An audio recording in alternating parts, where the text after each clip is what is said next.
Hello friends. तो जैसा कि आप सभी जानते हैं कि कल WBCS प्रीलिम्स 2023 का रिज़ल्ट आउट हो चुका है और जैसे जैसे वक्त गुजरा वैसे वैसे कुछ बातें सामने आई और ये बातें सभी को जानना बेहद ज़रूरी है।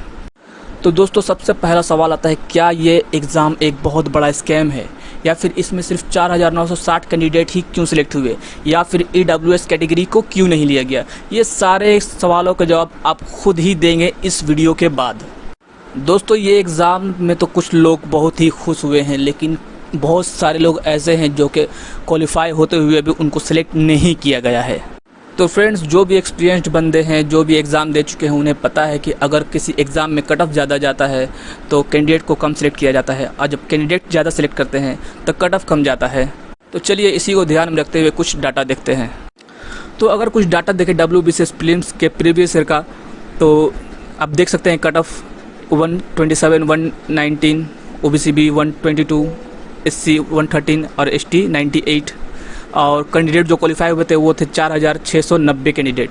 देखिए, ये डेटा याद रखिएगा दोस्तों, क्योंकि आने वाले डेटा में ये इसको कंपेयर करेंगे। 4,690 कैंडिडेट क्वालिफाई हुए थे 2020 में और 2021 के एग्ज़ाम में कैंडिडेट क्वालिफाई हुए थे 3,833 और सिर्फ कट ऑफ कितना था? 121.67। वो OBC A, OBCB जनरल तीनों का सेम था और SC का 114 और ST का 94 और 22 में देखिएगा तो 5,490। आज कट ऑफ किया था 130। देखिए दोस्तों, 130 कट ऑफ रहते हुए इसे कैंडिडेट 5,490 कैंडिडेट सिलेक्ट हुए थे। और अगर 2019 और 2023 को कंपेयर करें तो देखिए कट ऑफ का ज़्यादा डिफरेंस नहीं है।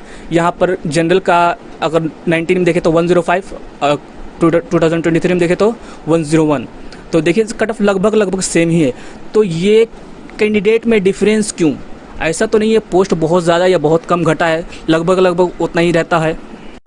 2023 में जो कैंडिडेट सिलेक्ट हुए हैं उसका 3 गुना सेम कट ऑफ पर, जबकि बोल सकते हैं उससे ज़्यादा, तो उसका 3 गुना कैंडिडेट सिलेक्ट किया गया था, जैसे कि 15,997। चलिए मानते हैं कोरोना काल की वजह से लोगों कैंडिडेट को कम किया गया। जब कैंडिडेट कम हुआ तो कट ऑफ भी तो भागा, लेकिन जब कट ऑफ नीचे उतरा है तो फिर ऐसा डिफरेंस क्यों?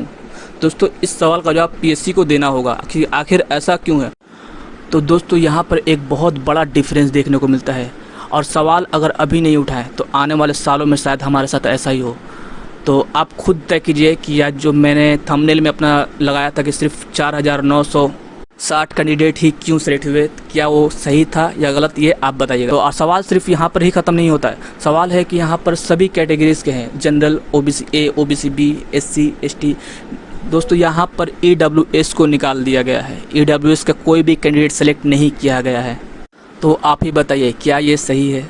और ये इतना ही नहीं, कुछ लोग तो ये भी कह रहे हैं कि मेरा 121 है लेकिन फिर भी क्वालिफाई नहीं, 120 है लेकिन फिर भी क्वालिफाई नहीं, 103 क्वालिफाई नहीं, 103 क्वालिफाई नहीं, 108 है लेकिन क्वालिफाई नहीं।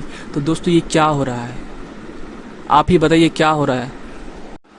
और एक भाई तो सीरियसली डिप्रेस्ड हो गए हैं। वो ऑलरेडी गवर्नमेंट एम्प्लॉयड हैं, लेकिन 2021 और 2022 में वो मेंस तक गए और 2023 के प्रीलिम्स में उनका 110 कट ऑफ आ रहा था, लेकिन उनका 101 कट ऑफ में भी नाम पब्लिश नहीं हुआ है। तो इसे आप क्या कहिएगा?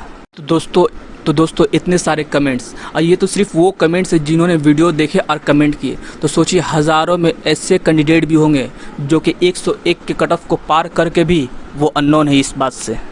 और एक सवाल बहुत बड़ा यहाँ पर ये भी उठता है कि आप यहाँ देख सकते हैं कि ये कैसे मुमकिन है, सेम एक साथ 6 कैंडिडेट का नाम उठना, ये कैसे मुमकिन है? कहीं कहीं एक साथ 6 कैंडिडेट का नाम और कहीं कहीं 200 कैंडिडेट का डिफरेंस।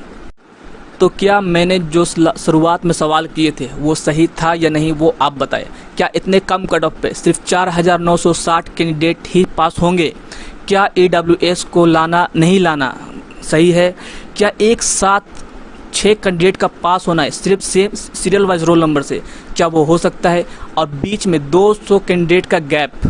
तो ये सारे क्वेश्चन पीएससी देगी अगर हम लोग मिलकर आवाज़ उठाएंगे। और हमें रिजल्ट चाहिए ट्रांसपेरेंट वाला, मतलब कि जिस तरह क्लर्कशिप में हर एक कैंडिडेट का नाम के साथ उसका मार्क्स दिया गया था, इसी तरह का रिजल्ट हमें चाहिए। ये हमें क्वेश्चन राइज करना पड़ेगा फ्रेंड्स। दोस्तों आगे के अपडेट के लिए और अदर्स एजुकेशनल वीडियो के लिए मेरे चैनल के साथ बने रहिए और चैनल को, इस वीडियो को ज़्यादा से ज़्यादा शेयर कीजिए ताकि ये बात सब तक पहुँच सके।